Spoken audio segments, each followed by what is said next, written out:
before we start with the presentation and the question and answer portion, allow me to read the message of the Chief of the Philippine National Police. Members of the PNP Press Corps, friends, ladies and gentlemen, good morning. The Philippine National Police noted the relatively peaceful situation prevailing nationwide, and I am confident that this will be the ultimate outcome until after the entire election process is completed. Through the joint efforts of the PNP and FP to ensure secure and fair elections, we only noted minimal numbers of incidents from 12:01 in the morning until 11:59 p.m. yesterday. With this, I also would like to express my deep gratitude to all the PNP and FP personnel who have been part and who were still in their designated duty of assignment from the day one of the election period up to now. Keep up the good work. We shall continue to be in the state of full preparedness until this electoral exercise is over. I also appeal to all candidates and their supporters to, in the meantime, remain calm and respectful of the rule of law and not to resort to any uncalled for actions, even as the PNP warned them that we will pursue a relentless investigation to those who want to challenge our resolve. Again, we are not lowering our guards yet, and all election security measures will be similarly implemented in the succeeding days and weeks until the official culmination of the election period on June 8. While the PNP vows to ensure and safeguard the integrity of the electoral process until the election period ends, we shall ask the public to follow all COMELEC rules and cooperate with the different security protocols in the different polling precincts. Again, good morning to all. We prepare a presentation, but perhaps we can go to the question and answer or direct.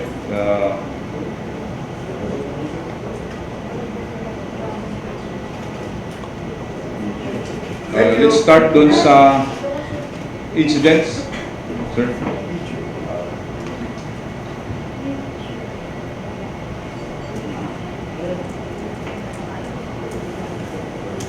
As shown in the screen, from 12:01 in the morning to 11:59 p.m. yesterday. Yung explosion and bombing, I think, may pagbabago yan. Ibong, wala. 8 yan. Hinighlight lang namin yung mga significant incidents because as you can see, may mga ibang incidente ron. So ito yung mga makikita natin. We have detailed report on that. If you will, we will also furnish you some the details of that particular data as shown in the screen. Pakilabas nga ulit.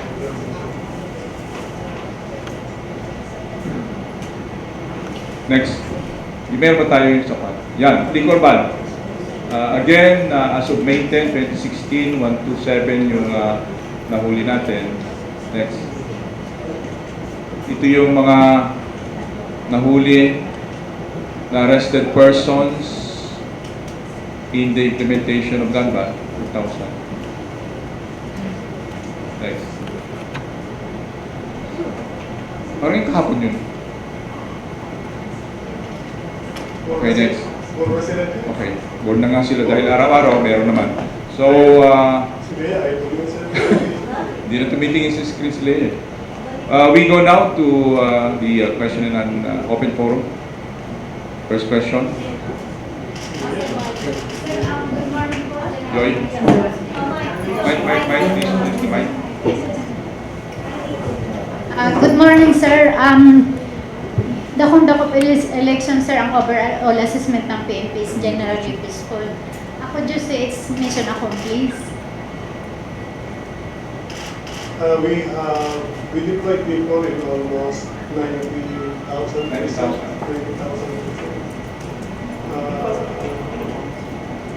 By now, siguro, konti na lang yung naiiwan. With some isolated incidents. I think it's wise. I think it's okay for me to commend my officers and men on the ground performing their jobs properly, risking their lives and their limbs to guard the battle.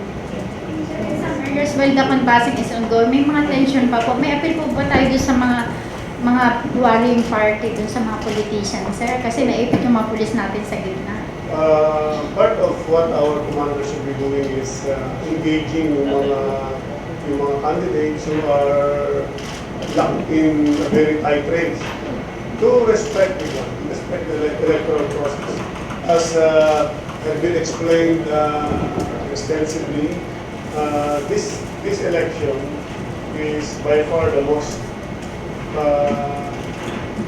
proper, sabi ni Chairman, na lahat ng safeguards provided in the automated election law have been incorporated already.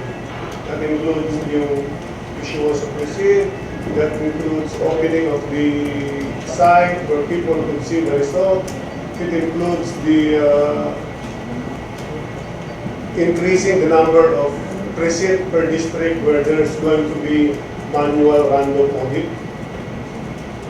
So we have tasked our commanders to explain this to the candidates who are locked in a very high race. Para mawala yung tension. This election is very, we can really vouch for the integrity of the electoral process, and we have enjoined our candidates to respect the will of the people without resorting to any violent incidents. What would be the guidance of the PNP to some areas na obviously po na-declare na nagkaroon ng failure of election, especially in Lanao del Sur? As far as I know, there is only one precinct where a failure of election was declared because the BCM was not distributed yesterday to the polling center because the followers of the candidates were blocking the movement of the BCM. Anong updates ng natuloy na natapos election na? Check natin. Hindi napigit na anonso?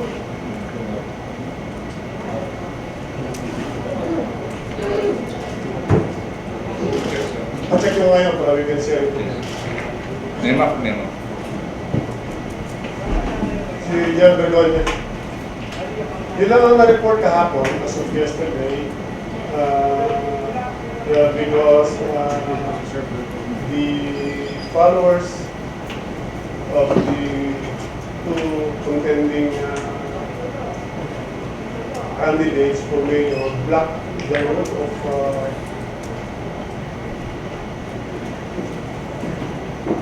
the public personnel people when they were trying to transport the BC to the designated polling centers. So because of that, hindi nagkaroon ng voting, kaya the election officer declared doon sa failure. Other than that, the voting in all areas went on normally, regularly, smoothly.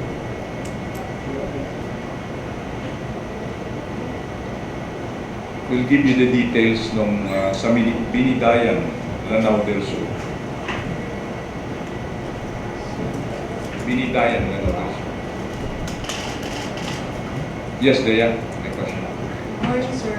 Hi, Sir, morning. based doon sa unofficial partial tally na ginagawa po ng PCRB, ay leading si Mayor Digong sa presidential post. Kung siya po ang magiging bagong Commander-in-Chief, handa na po ba ang PNP? From the very beginning, sinabi namin na ang isang trabaho ng malaki ng Philippine National Police, Halalaway Police, guard the ballot.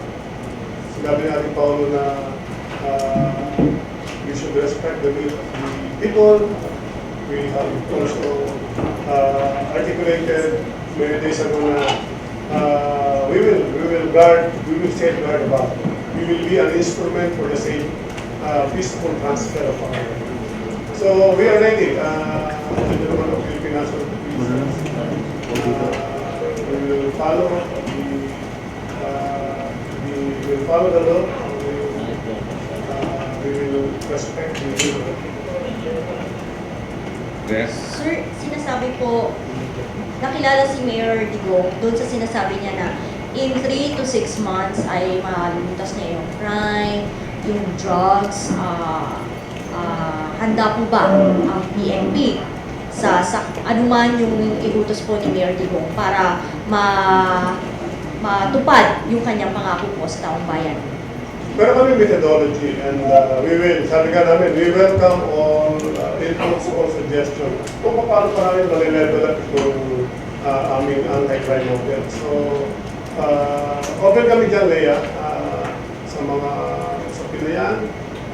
Sa matter of fact, we are encouraging our commanders to invite groups, leaders of groups impacted by crime so that we could get their inputs, we could get their perspective, we could get their feedback if our strategy is good enough, we could get their feedback if our people are good enough, we could get the feedback if our interventions really are suitable to be done. So, from the very beginning, bukas ang aming mga. So, sir, kakayanin in 3 to 6 months? Well, ang Pilipinas sa policy, basta we will do our best. We will do our best as we have been doing it. We have made some significant improvements in how we do things.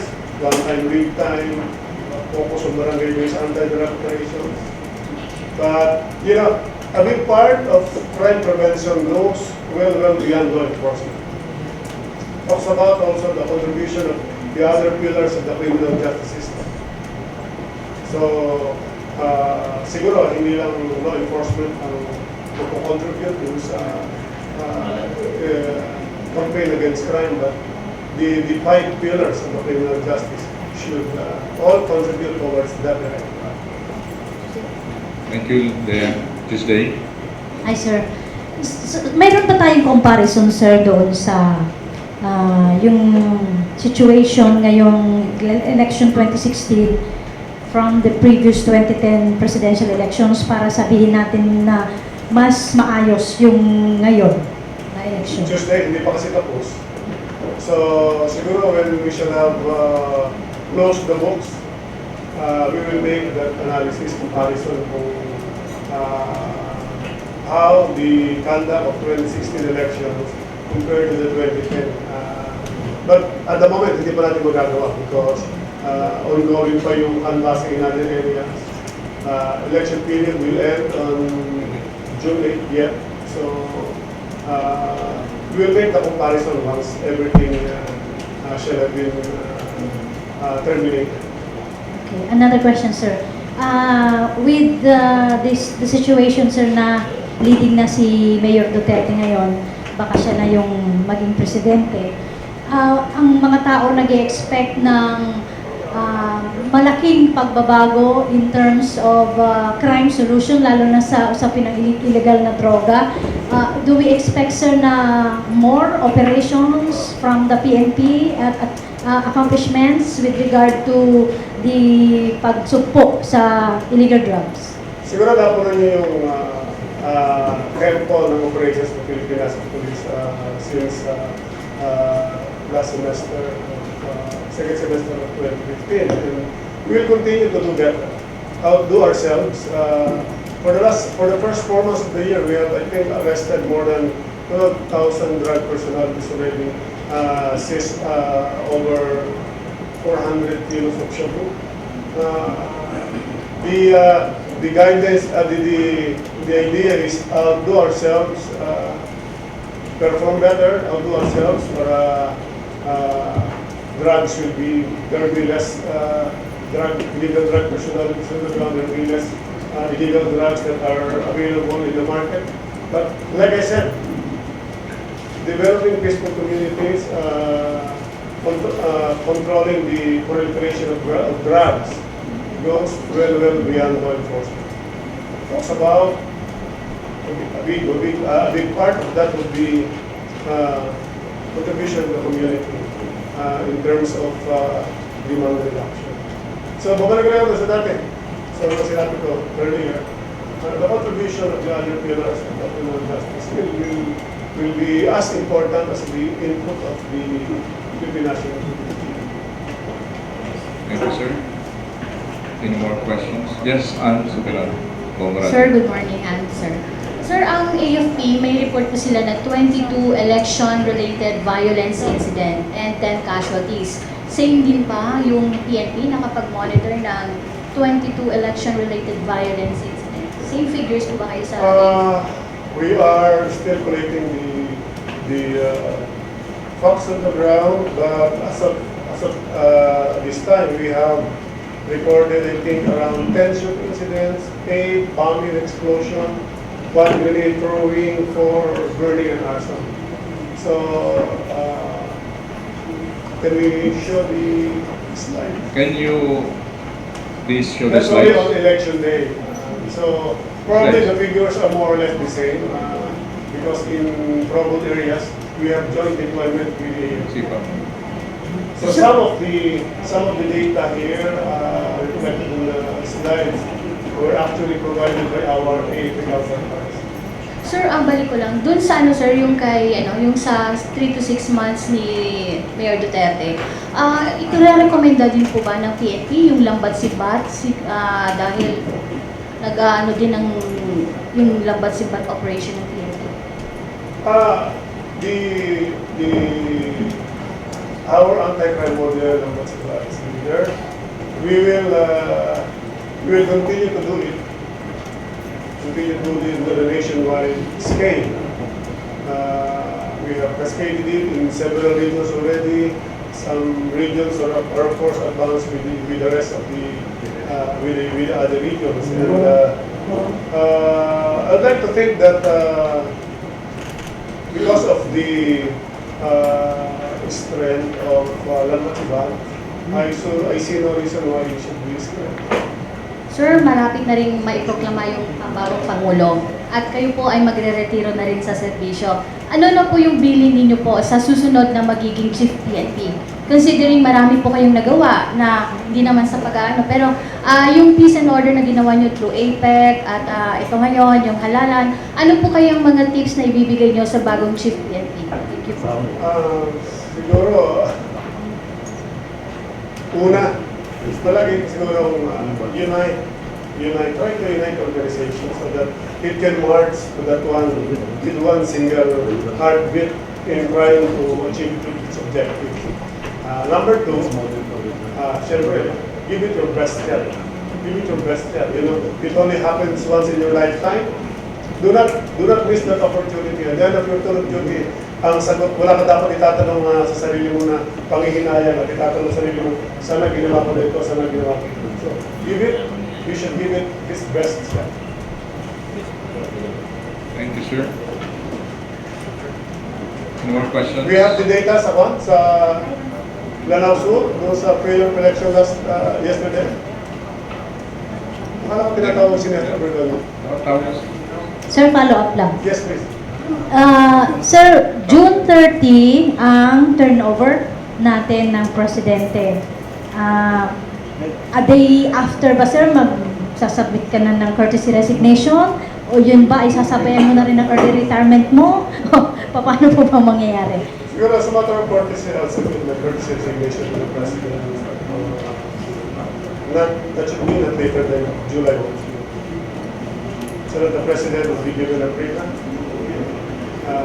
select and appoint the new chief.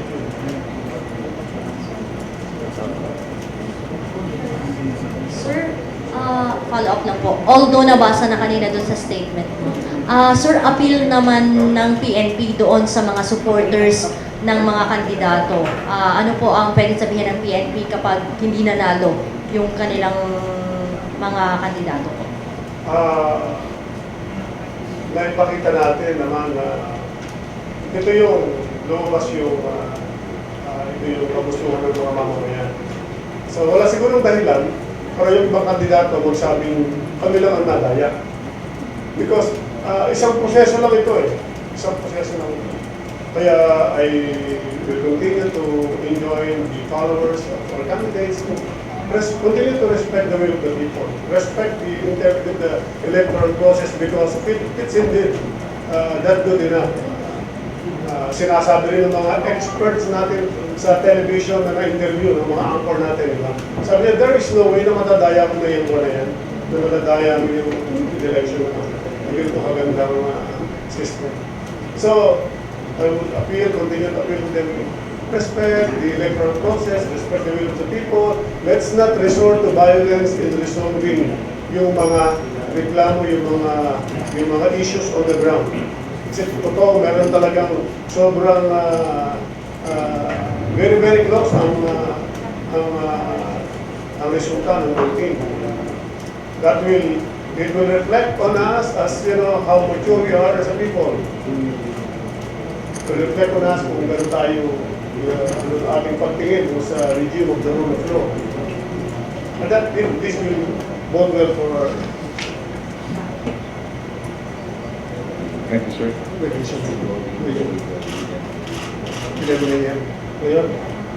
So, based on the latest information na sinabi ko sa inyo sa Binidayan, Lanao Sur, where 3 of the 6 voting centers were transferred by contending parties. The delivery of the BCM is underway. In 20 minutes, the voting will resume na that.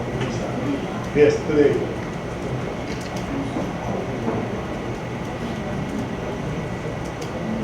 Thank you, sir. Okay, Tuesday? yun ang latest because he is the only election officer who made a declaration yesterday na because there was no voting which took place yesterday, he declared it as a failure. But it's now underway. Hopefully, by the end of the day, matatapos lahat yung butuan dito sa mga nabili. Tuesday? Last question from my end, sir. Sir, nabasa mo na ba yung sinubmit ng IAS na investigation result doon sa 4 generals? Binas ko ng konti, binalik ko kay General Magalong for review.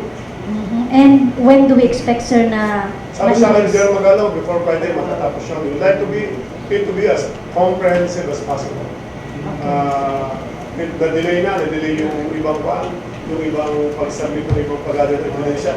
Gusto kong it is as comprehensive as possible already. Thank you, sir. Leia? Sir, last na lang talaga. May talaga po. Talaga na yan, ha? May talaga po. Talaga na Sa yan. akin, last na lang sa akin. Sir, meron bang agam-agam ang PNP dahil doon sa mga sa debate, sa lahat ng mga sinasabi ni Mayor Digong na parang napaka-violente niya. Gusto niya patay lahat, patay ang mga drug, May agam-agam po ba ang PNP na baka magamit kayo sa ganoong mga aktibidad? Siguro premature naman na mag-assume tayo na gano'n talaga. So, I think the best move for the PNP is to wait for the time na he assumes power and makikita natin siguro yung programa niya talaga. Kasi, it's a campaign platform, We're on the stage trying to win votes, but baka naman when a document is written already, he's a lawyer, He's a lawyer. He used to be a prosecutor. So I would like to believe na he will, as president, walang ganun mangyayari. Thank you, sir. Any more questions? Yes, Sir, ako lang. Sir, kailan po eksaktong retirement ni sir? August? August 20. Apo. 56th. Kung halimbawa sir, sabihin sa inyo ng next president na hanggang sa retirement mo, are you willing? Kung halimbawa si Digong ang maging next president, sabihin sa iyo hanggang sa retirement mo, are you willing to work with him? Okay naman. Wala naman, I don't think there will be... as a loyal soldier, I have been in the service for 38 years and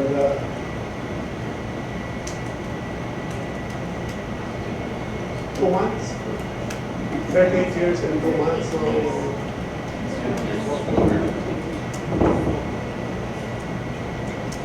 Thank you, John. Alfred? sir. Correct, sir. Good morning. 2 questions. Since yesterday, have you made any personal or official calls with any of the candidates sa presidency or the other way around? Meron na po bang tumawag sa inyo to air his or her personal concern? Wala, sir. Wala po. None whatsoever.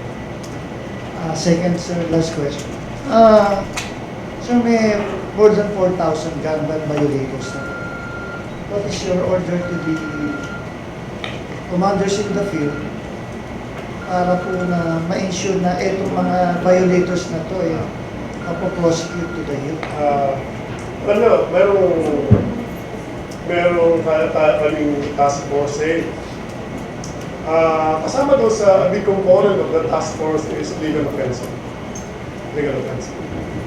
In the campaign against gun ban, in Gataran, Cagayan, 2 days ago, may nahuli doon sa checkpoint. May dalawang police.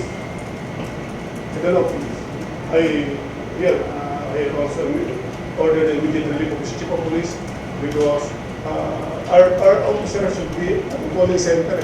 Why in the world these 2 officers are accompanying the followers of certain politicians? So the instructions for the DPRM and the IBM is make sure that on a day-to-day basis, gusto namin makita yung update nitong investigation ng mga kaso na ito.